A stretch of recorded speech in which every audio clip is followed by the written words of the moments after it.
बेटा अंकुश, आजकल आंखों से ठीक से दिखाई नहीं देता। लगता है चश्मे का नंबर बढ़ेगा। हाँ तो बनवा लीजिए मम्मी चश्मा। मैंने कभी आपको मना किया है क्या? मैं पैसे दे दूंगा। अरे बेटा, चश्मा ऐसे ही बनवाने से नहीं चलेगा। पहले आंखों का चेकअप करवाना पड़ेगा। उसके लिए मुझे डॉक्टर के पास जाना पड़ेगा। तू डॉक्टर के पास ले चलना बेटा। मम्मी मैं आपके लिए गाड़ी भेज दूंगा, डॉक्टर के अपॉइंटमेंट भी लिखवा दूंगा। ड्राइवर के साथ चले जाना आप डॉक्टर के पास। और चश्मा दुकान में पसंद करके आ जाना, मैं मंगवा दूंगा आपका चश्मा भी और पेमेंट भी कर दूंगा। पर देखिए मेरा जाना तो नहीं हो पाएगा, मेरी ऑफिस में एक इम्पोर्टेंट मीटिंग है। ठीक है बेटा, तू जैसा कहे, पर तू चलता तो ज्यादा अच्छा लगता। मम्मी समझा करो यार, मैं जरा बिजी हूं ना। पर हाँ आप डॉक्टर को याद से दिखा लेना, मैं ऑफिस जाने के बाद गाड़ी भेज दूंगा आपके लिए। अच्छा मैं चलता हूँ। कावेरी से ऐसा कहकर अंकुश ऑफिस के लिए निकल गया। कावेरी घनश्याम जी के साथ जाकर डॉक्टर को दिखाकर आई और चश्मा भी बनने दे दिया। अंकुश ऐसा ही था।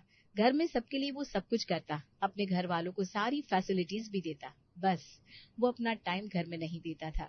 ऐसे ही एक दिन शाम को अंकुश के ऑफिस से आते ही घनश्याम जी ने कहा, अरे अंकुश बेटा आ गया ऑफिस से? आजा, आप बैठ मेरे पास जरा। सॉरी पापा, मुझे अभी एक फ्रेंड की पार्टी में जाना है, मेरे पास बैठने का टाइम नहीं है। आप कहिए कोई काम था क्या? कुछ नहीं बेटा, मेरे पैरों में थोड़ा दर्द हो रहा था तो मैंने सोचा तुम मेरे पास बैठकर थोड़ा मेरे पैर दबा दो। पापा ये तो नहीं हो पाएगा। हाँ पर मैं सोचता हूँ इसके लिए कुछ, आजकल आपके पैरों में ज्यादा दर्द रहने लगा है ना। गीता मेरे कपड़े निकाल दो, मैं फ्रेश होकर आता हूँ। ऐसा कहते हुए अंकुश अपने कमरे में चला गया। गीता भी उसके साथ कमरे में गई और कहा, अंकुश, आप अभी अभी तो ऑफिस से आए हो और फिर आपको जाना है।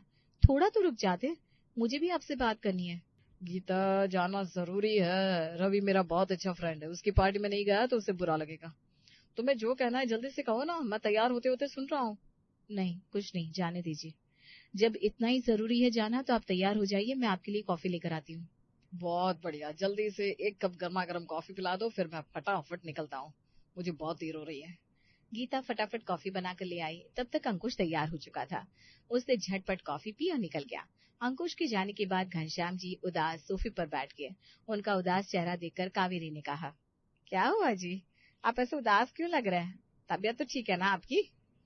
हाँ कावेरी, तबीयत तो ठीक है पर मन अच्छा नहीं लग रहा।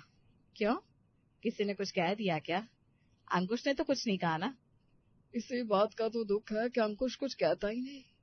हाँ, ये बात तो सही है। अंकुश हमारी सारी जरूरतें पूरी करता है। कभी उसने किसी चीज के लिए मना नहीं किया, पर उसके पास हमारे लिए 2 घड़ी की फुर्सत नहीं बची।